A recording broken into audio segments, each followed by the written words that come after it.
Resultados al sondeo.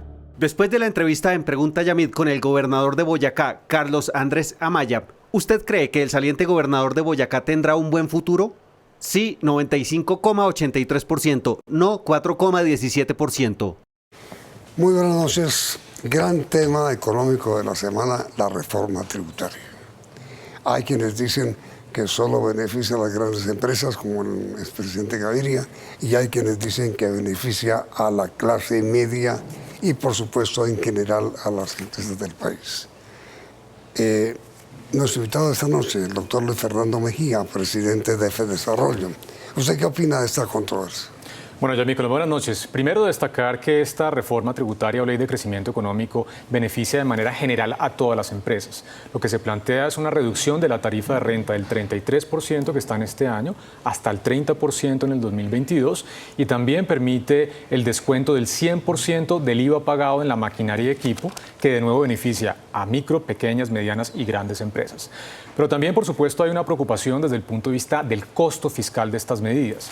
Desde FEDesarrollo hemos estimado que esta ley de crecimiento económico podría reducir los recursos fiscales en los próximos años en en 5 billones de pesos a partir del 2020, 8 billones a partir del 2021 y 10 billones de pesos a partir del 2022. Así que jalona la economía, pero por supuesto cuesta fiscalmente. La nueva reforma, la que está en discusión, así es, produciría una reducción de 9 billones de pesos de ingresos del Estado. Sí, ahora eso va a depender, Yamit, de qué pasa con dos variables muy importantes para compensar esa caída en el recaudo. Por uno, el impacto que esta reforma podría tener en términos de crecimiento económico. Al final, jalonar la inversión, por supuesto, aumenta el crecimiento económico. Y por otro lado, que es bastante etéreo y puede ser gaseoso, que tiene que ver con la administración de la DIAN. ¿Qué puede hacer en términos de antievasión y antielusión que podría limitar ese impacto fiscal de la reforma? No, pero entonces, primera explicación. FEDesarrollo considera que la reforma tributaria que está en discusión en el Congreso puede provocar, puede estimular el crecimiento de la economía de la empresa del país. Indudablemente, Yamit. Uno de los elementos más importantes para incentivar el crecimiento económico tiene que ver con el costo de uso del capital. ¿Cuánto le cuesta a un empresario invertir? Y Colombia, indudablemente, hoy en día tiene tarifas de renta que están muy por encima de la que se pagan en países pares y países de la OCDE, por encima del 30%. Así que al reducir la tarifa de renta, al permitir este descuento, claro que, por supuesto, se va a generar una dinamización de la economía colombiana. ¿Y no se afectará a la clase media?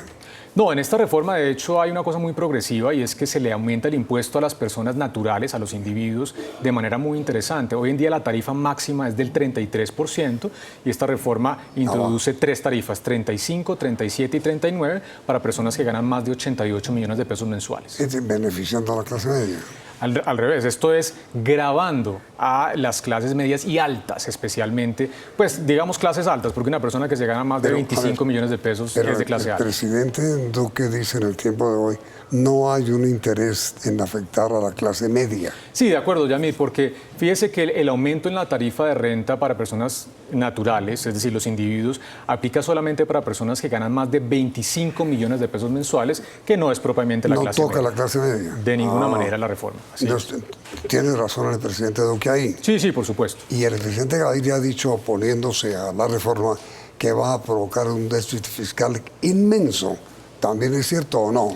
Sí, Yamid, y es que un poco las cuentas, si usted no incorpora el elemento de lo que podría generar un crecimiento económico y por ende recaudo por un lado, y por otro lado lo que tiene que ver con la gestión de la DIAN, las cuentas planas dan que esta reforma cuesta fiscalmente. Hemos sugerido, por ejemplo, eliminar algunas de las exenciones que están planteadas en la ley.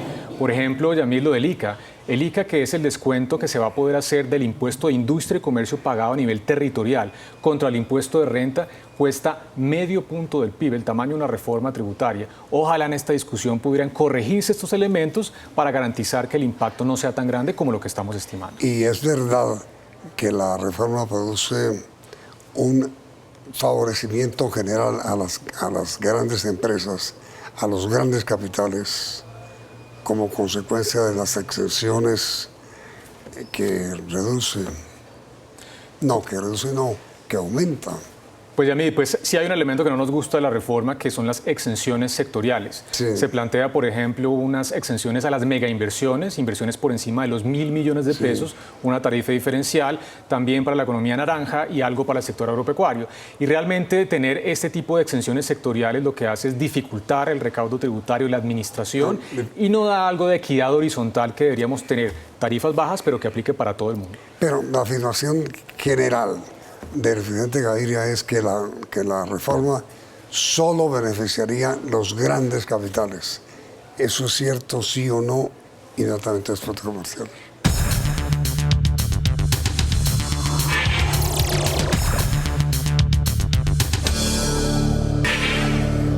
Su respuesta, doctor Mejía. Bueno, Yamid, en el corazón de la reforma, que es la reducción de la tarifa de renta y el IVA pagado en bienes de capital que se descontaría contra el impuesto de renta, no. Esto aplica para todas las empresas, desde la más pequeña hasta la más grande. Lo que tal vez no nos gusta, por ¿Pero supuesto... se benefician o no? Claro, pero todas las empresas, independientemente no del las tamaño. Grandes, no los grandes capitales. No, todo el mundo, todas las empresas, desde la más pequeña hasta la más grande, van a poder acceder a esos beneficios. Lo que tal vez no nos gusta, y compartimos en esa posición la del presidente Gaviria, son las exenciones sectoriales, porque, por ejemplo, las megainversiones, por definición, son inversiones de más de 1.000 millones de pesos que no aplican sino para empresas grandes que tienen la capacidad del músculo para hacer eso. Pero el corazón de la reforma, hay que decirlo, es de manera transversal, horizontal y aplica para todas las empresas. Eso justifica un aviso como el que publicó hoy el diario El Tiempo, firmado por la ANDI, por la SAC, por FENALCO, por ANATO, por la COPI, por Confecámara, la justifica. Claro, por supuesto, ellos también están velando por sus intereses y esta reforma a todas las empresas les está reduciendo el impuesto de renta. Pero digo yo, la defensa que los grandes gremios hacen de reforma confirma que evidentemente los beneficia. Claro. Y usted dice, sí, pero también a los sectores. Pero a todos, a las medianas, a las pequeñas y a las micro por igual. Yo creo que de todas maneras, a pesar de eso, Yamid, sí hay una preocupación en términos fiscales, desde el punto de vista del impacto neto de la reforma. Que el Estado deja de recibir. Claro, y ojalá se pudiera entonces en ese sentido mitigar algo de estas excepciones. Por ejemplo, lo de las megainversiones, lo que hablamos del impuesto de industria y comercio, eso cuesta realmente una gran cantidad de recursos fiscales y uno podría tener una reforma permaneciendo con el núcleo, lo más importante, que es la disminución en la tarifa de renta y el IVA de bienes de capital, e ir peluqueando de alguna manera ese otro tipo de exenciones que también son costosas fiscalmente. Ahora, mire, doctor Mejía, el expresidente sostiene que el presidente Uribe aplicó en su gobierno, segunda etapa de su gobierno, la misma reforma con grandes resultados, con muchos beneficios, pero dice Gaviria, porque el país tenía recursos, pero hoy no los tiene, dice él. Es verdad, cuando se aplicó eso, Yamid, teníamos un boom de commodities, estaba aumentando el precio del petróleo, así que había una gran cantidad de recursos desde el punto de vista tributario para poder hacer estas apuestas. En este momento la coyuntura es más difícil porque no hay que olvidar que ahora tenemos una regla fiscal que hay que cumplir y que le obliga al gobierno a ir ajustándose su cinturón gradualmente durante los próximos años. Así que la apuesta es importante, pero hay que tener cuidado porque de todas maneras sí hay algo de incertidumbre frente a los escenarios fiscales hacia adelante. Es decir, sí hay un riesgo de aumento del déficit fiscal. Claro, y va a depender un poco de qué pasa con el crecimiento económico y qué pasa con la gestión que va a hacer la DIAN para anti-evasión y anti-elusión. Pero si hay crecimiento, queda compensado el déficit.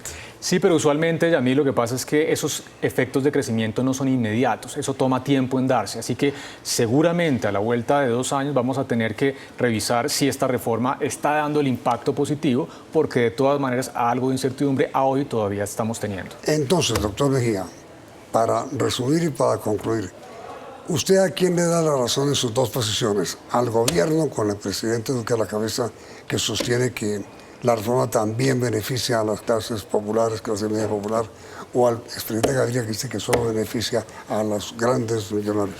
Pues mire, yo creo que el mensaje es estas reformas positivas desde el punto de vista de beneficiar a todas las empresas.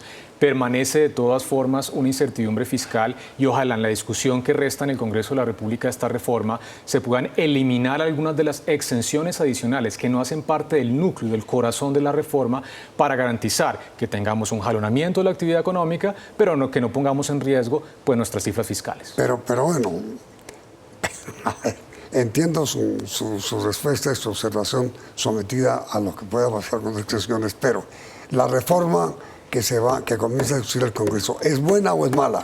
Pues hoy en día estamos en un lío tremendo, Yamid, y es que la reforma, si no se aprueba, pues realmente se retornaría a lo que había antes de la ley de financiamiento, el estatuto tributario desde el 2016. Y ya algunos empresarios, pequeños, medianos y grandes, han tomado decisiones con base en estas leyes. Así que es fundamental, creo, desde el punto de vista de estabilidad jurídica, que esta reforma pueda pasar. Es decir, usted dice, yo le pregunto, ¿debe votarse la reforma tributaria, sí o no? Yo votaría condicionado. No, No, pero claro, por supuesto que sí. Preferimos en este momento que pase la votarse, reforma. Así a es. favor. Así es.